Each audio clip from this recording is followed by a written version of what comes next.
gentlemen, welcome to another video. In this video, we're going to be talking about how to use AliExpress AR try-on feature. So all you need to do is open your AliExpress and then you want to simply go ahead and browse for sunglasses or accessories.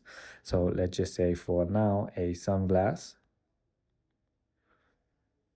Then simply go ahead and choose a certain sunglass which has the try on button or virtual try on icon.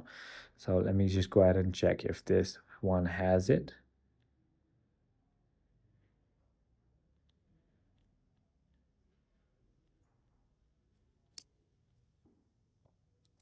Seems like this one doesn't have it, but generally when there is a try on feature, it's going to be shown right over here.